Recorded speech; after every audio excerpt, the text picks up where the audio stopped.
Hello my dear students, good morning all of you. नमस्ते बेटियों, हमेशा खुश रहिए, खूब तरक्की कीजिए, पढ़िए लिखिए, खेलते कूदते रहिए, मुस्कुराते रहिए, देश का नाम रोशन कीजिए, अपने माँ बाप का रोशन कीजिए और अपने विश्वविद्यालय ज्योति विद्यापीठ वुमेंस यूनिवर्सिटी का भी नाम रोशन कीजिए। Myself JVN Pushpendra Bhardwaj, assistant professor, department of education, Jyoti Vidyapeeth women's university Jaipur.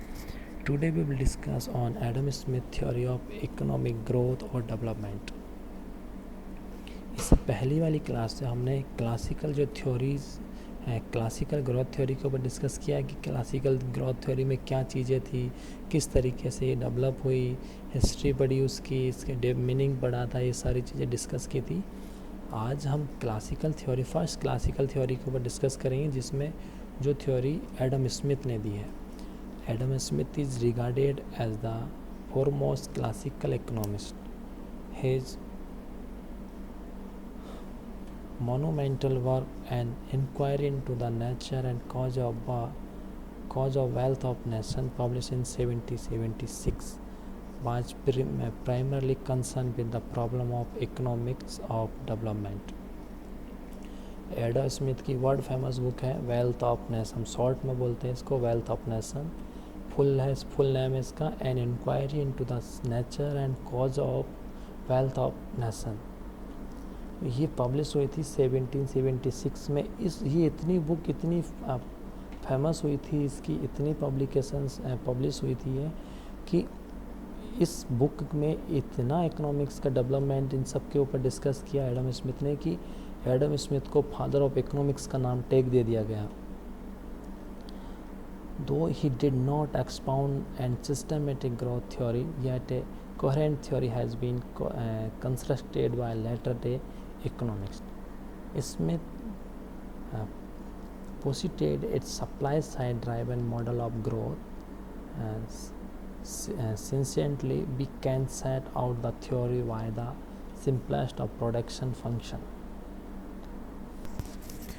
Basically जो एडम स्मिथ हैं, इन्होंने इसमें अपने जो ये थ्योरी दी थी, इसमें बेसिकली जो उसके सिस्टमेटिकली जो डेवलपमेंट होता है थ्योरी का, जो वो उसको ऊपर फोकस नहीं किया था, लेकिन बाद में अदर जो इकोनॉमिक्स थे उनके द्वारा स्मिथ ने एक सप्लाई साइड का जो ऑपरेशनल मॉडल दिया था। इसमें इन्होंने YL equal to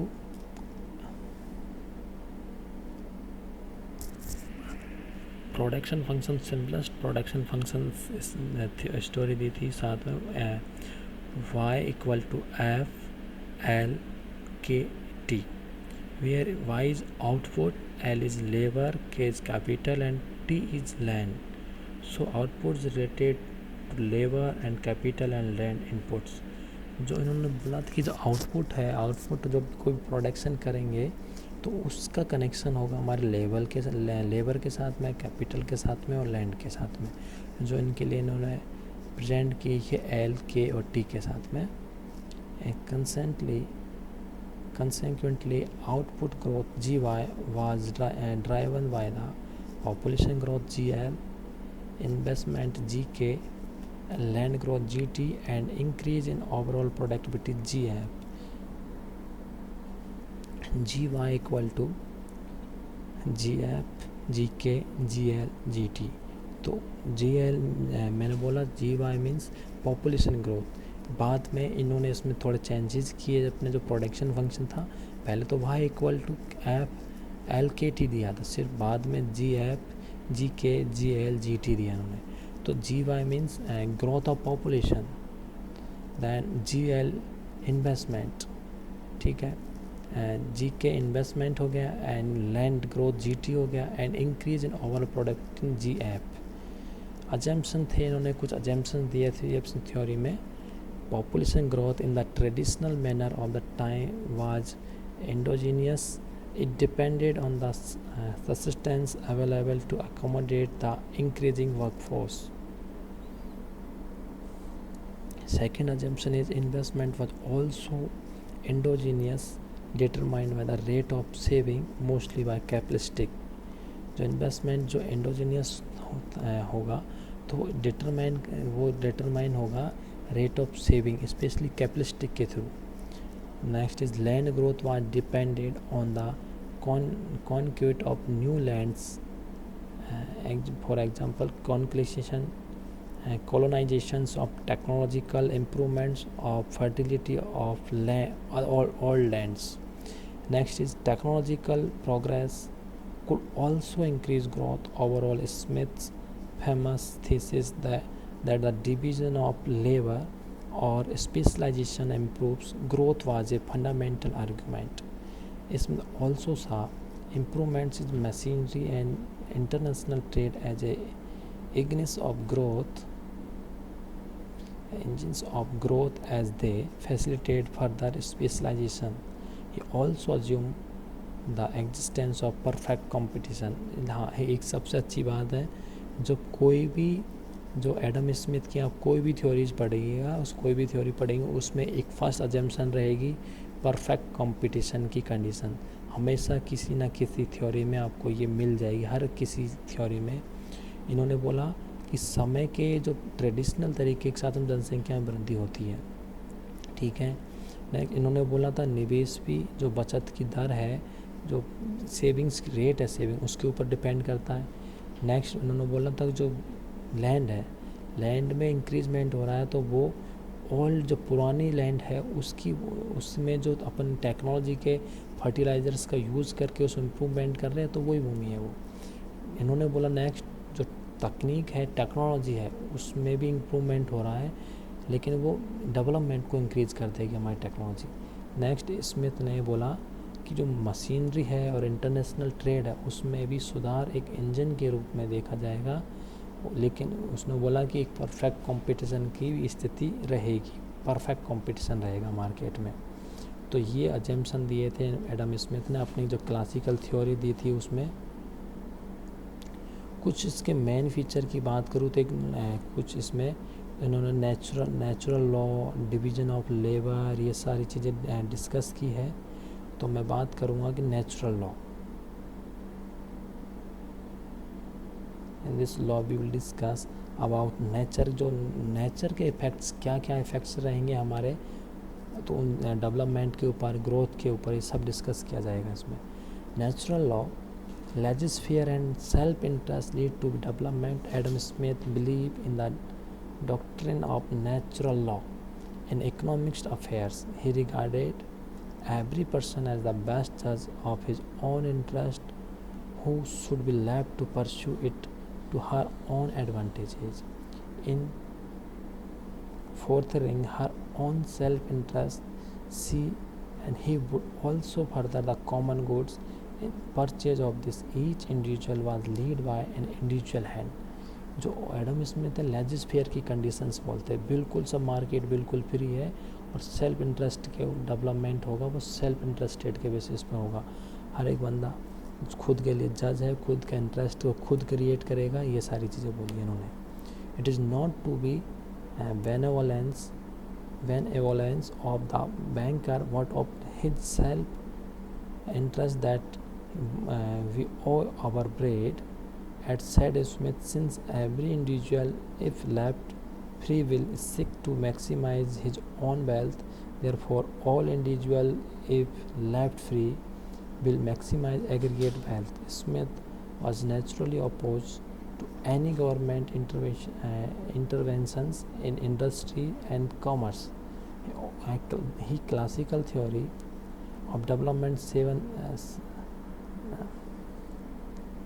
He was a staunch supporter of free trade and advocated the policy of laissez-faire in economic affairs.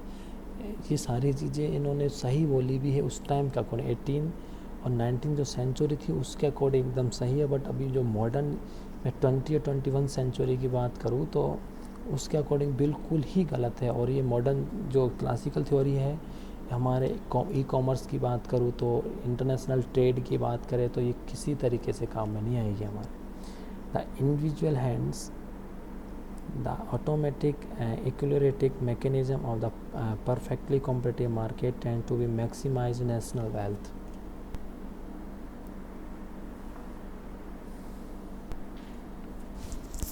जो हमारा नेचुरल लॉ, इन्होंने एडम स्मिथ के नेचुरल लॉ में बेसिक जो उनके स्पेशल कंसेप्ट में बताया कि नेचुरल लॉ के बेसिस पर इसमें बोला कि हर एक ह्यूमंस की नीड उसकी खुद की उसके डिज़ायर पर इफ़ेक्ट करती है, उसकी वांट्स पर इफ़ेक्ट करती है कि वो अगर वो उसके पास पैसा है, मैं बोलूँ कि उसके पास अगर 1 लाख रुपीज़ है, अगर उस 1 लाख रुपीज़ को वो उसके पास क्या करना चाहेगा, हर एक आदमी की इच्छा होती है, हर एक आदमी की वांट्स है कि उस पैसे को ज़्यादा इंक्रीज़ करे, उसमें किसी ना किसी तरीके से उसको कहीं इन्वेस्ट करेगा, कहीं भी खर्च करेगा, लेकिन या तो अपनी आवश्यकताओं को पूरा करने के लिए उस पैसे को खर्च करेगा वो, या फिर उसका कहीं ना कहीं इन्वेस्टमेंट करेगा। तो अगर खुद की आवश्यकताओं पर खर्च करेगा तो भी उसका इंक्रीमेंट माना जाएगा। तो हर एक इंसान, इन्होंने एडम स्मिथ ने बोला नेचुरल लॉ में कि हर एक इंसान खुद जज होता है, वो उसके खुद के रूल्स रेगुलेशन फॉलो करता है और खुद के जो इच्छाएं है उसके अकॉर्डिंग अपने पैसे को या अपनी आवश्यकताओं को यूज़ करके किसी न किसी तरीक़े से अपने पैसे को कहीं ना कहीं इन्वेस्टमेंट करके अपने उसमें पैसे को इंक्रीजमेंट करना चाहेगा। तो ये नेचुरल लॉ के बेसिस में इन्होंने ये कहा, नेचर है इंसान का, ये नेचुरल है। नेचर जो इंसान का नेचर होता है वो यही होता है नहीं, हमारा जो पास पैसा है, जो चीज़ है उसको डबल किया जाए, डबल नहीं तो उसको इंक्रीजमेंट थोड़ा बहुत इंक्रीज तो किया जाए। तो इसमें इन्होंने यही बोला है कि जो इंसान है, ह्यूमंस है, उसके जो एक्टिविटीज़ होगी वो उसकी खुद की एक्टिविटीज़ का खुद मालिक होता है, उसको क्या करना है क्या नहीं करना वो खुद की इच्छा पर बेस है। ये नेचुरल लॉ की बात की है इन्होंने। Now next division of labour. जो मैं मेन फीचर्स की बात कर रहा हूँ एडम स्मिथ की क्लासिकल थ्योरी की, पहला नेचुरल लॉ हो गया, second is division of labour. Division of labour increase productivity which depends upon the size of the market. अगर लेबर है, डिवीज़न ऑफ लेबर, अगर इंक्रीजमेंट कब होगा, प्रोडक्टिविटी उसकी इंक्रीज़ कब होगी, अगर मार्केट का जो वो डिपेंड करता है मार्केट के साइज़ पर। अगर मार्केट का साइज़ छोटा है तो प्रोडक्टिविटी इंक्रीज़ करने से कोई फ़ायदा नहीं है। अगर मार्केट का साइज़ ब्राइड है एकदम, तो हमारी जो प्रोडक्टिविटी हमें इंक्रीज़ करनी चाहिए। Division of labour is the starting point of Smith theory of economic growth. It is the division of labor that result in the greatest improvement in the productivity power of labor। जो productivity increment depend करेगी हमारी power of labour के पास कितना power है, उसके पास skills कितनी है, इसके ऊपर डिपेंड करेगा।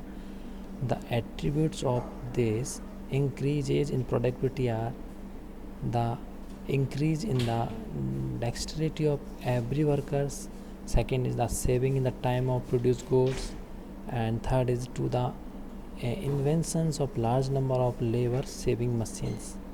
Last cause of increase is in productivity stems not from labor but from capital. Therefore in Smith scheme it is improved technology that leads to division of labor, which however depends on the size of market।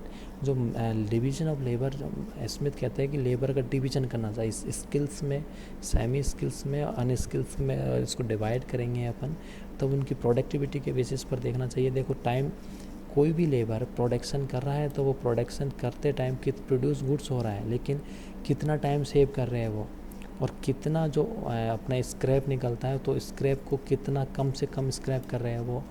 And ठीक है, ये बात हो गई अपने division of labour की। हम next class में इससे आगे पढ़ेंगे बच्चों। Thank you so much.